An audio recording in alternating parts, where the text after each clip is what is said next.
Hello and welcome to this NET Back to Basics video, today focusing on Language Paper 1 Section B.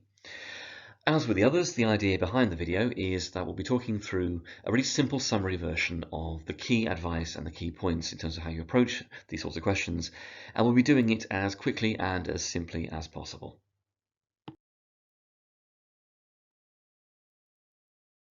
So, Language Paper 1 Section B. Now, by the time you come to this question, you should already have read the extract and answered questions 1 to 4. Section B is the writing section, and for this paper, it's about your ability to write creatively and particularly descriptively. You are given two options, one based on a picture and one based on a prompt.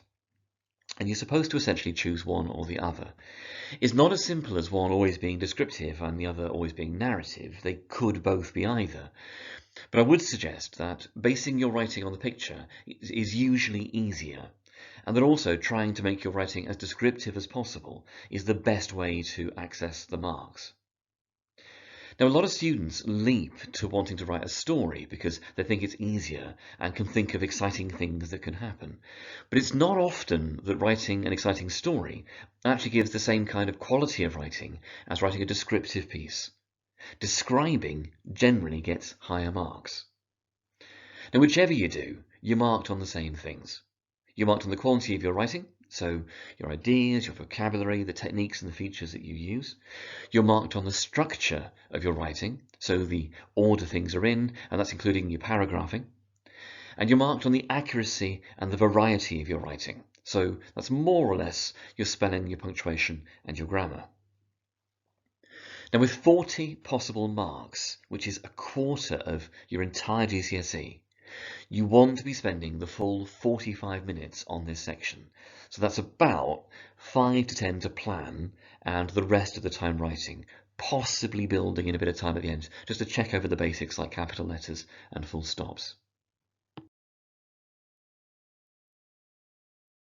Now for this piece, it's worth having a basic structure ready for your writing. So something along the lines of describe the sky, describe the weather, bring it down to the setting. Bring in a character and describe them. Give the character an object that's important or that stands for something. Have something shift or change, something happen. Then develop what happens, show the impact of it. And then at the end of it, return to the sky, the weather, and the setting. Now, obviously, I'll need to make what I write specific to the image. But there are things that I can kind of have ready. For example, words and phrases around colour are very useful. So rather than just red, I could have ruby. Rather than blue, I could have sapphire. Anthracite rather than grey. Phrases I could have ready also to do with colours, like which black, pitch black, light blue, white blue, shades of amber and umber, and that sort of thing. I could also have words and phrases ready for types of weather. So the burning orb of the sun, the hot and humid air, the rhythmic staccato of the rain drumming on the window, clouds streaking the horizon like scars on skin. Now, I may not always be able to fit those in, or at least not fit them all in, but I'd usually be able to, because the picture is a prompt. I can nudge it, I can adapt it as needed, and I don't have to have it the same at the end as it is at the start. So a positive image for the start could have a negative ending, or a negative start and a positive ending. Now, you may be able to get away with using pre-prepared sections, but you always need to make sure that you're adapting whatever you've prepared to the image that you've been given. Over the years, there have been a couple of story structures that people on TikTok and YouTube have tried to convince everyone to write. So one quite famous one was about a priest in the afterlife, for example.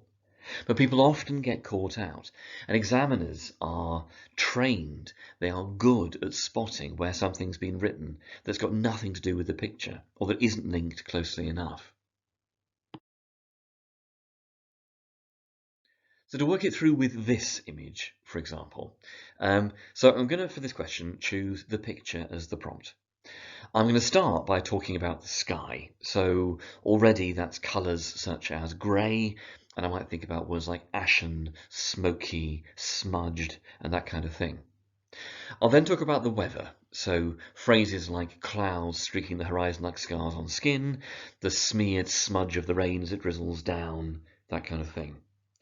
I'm going to use the buildings to bring my eyes down, so my focal point down from the sky and the weather to the city setting.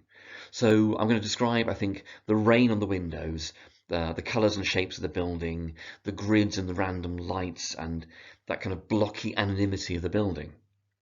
So the opening of my piece might look something along the lines of: the sky is a murky blur of ashen grey, smudged by smoky clouds that streak the scorched horizon like scars on skin. Rain smears down, a salty, sad drizzle that darkens the dull concrete of the tower blocks into bruised patches and speckles and freckles the window panes. The towers are a monotonous-seeming mixture of greys and beiges, the repetitive rhythms of concrete and cladding, all grid lines and girders.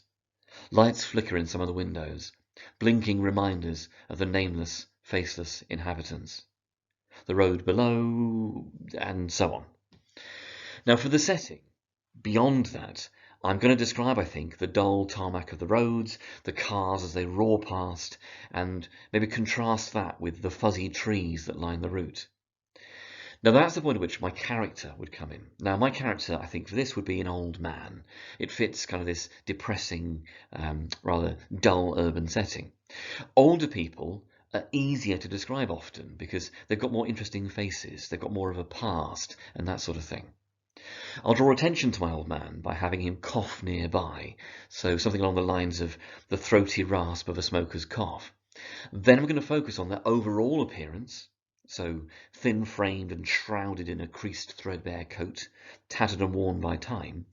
Then I'm going to look at their head and their face, so things like grey hair like rusting wires, skin covered in like cracks and wrinkles like fragmenting pottery, and then I'm going to finish with their eyes, which will be piercing and pale. Now it's really important with a character to show rather than tell. Bad writing often involves just telling people about the character, their name, their age, how they feel. Good writing is about pointing the reader towards working those things out for themselves. I'm going to give my character, I think, a watch as an object, which again I can describe.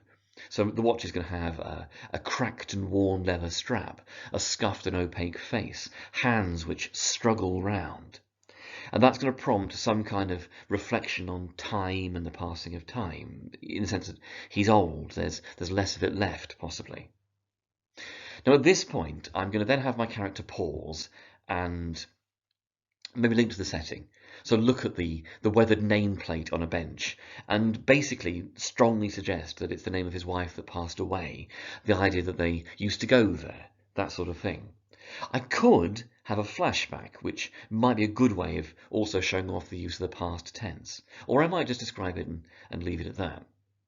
Now at the end of the piece, what I'm then going to do is zoom back out to the wider setting to make the guy seem sort of isolated and alone. And I'm going to reuse some of the details from the way I described it at the beginning. Then I'm going to head back up to the weather and the sky. Now because I started with the sky being grey and rainy, I'm going to finish with the sky darkening into night, and that's linking to the idea of time passing in quite a depressing way. Although I could just end it the same as the beginning and give it that cyclical structure sort of feel. Now all the way through what I'm writing, I'm trying to focus on details, on description, on varying my vocabulary and my phrasing. I'm trying to get my reader to visualize things, and also on suggesting rather than just stating things.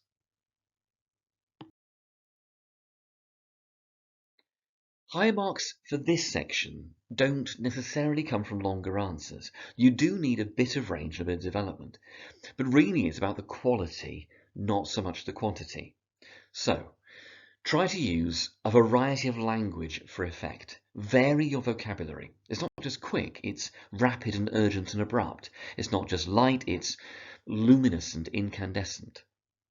Think about the associations, the connotations of the words you're using, and try to connect them.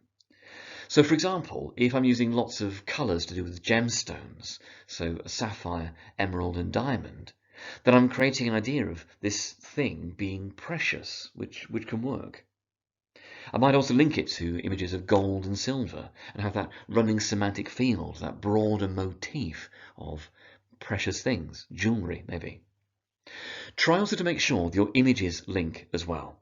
If you're using an image about water, try to use words and phrases that link to the idea of water as well. So ripples and waves and murky depths and cold clarity and currents and so on. Try to avoid mixing them. So don't have an image of a lion, for example, if it's an ocean scene. Yeah. Don't be scared to play with sounds.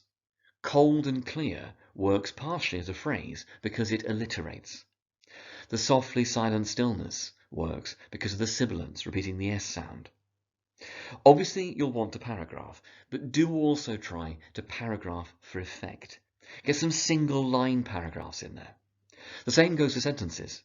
Use some longer, use some shorter, mix it up.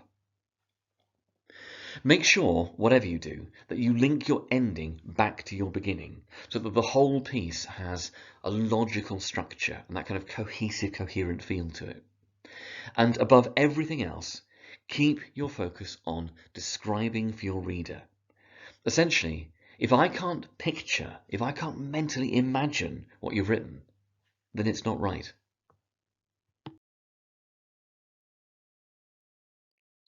And that is Language Paper 1, Section B. As ever, there are more videos covering every other topic on the Net English YouTube channel, so please do head there and look around, view a few things. Hopefully there'll be some useful ideas. Thank you very much for your time today.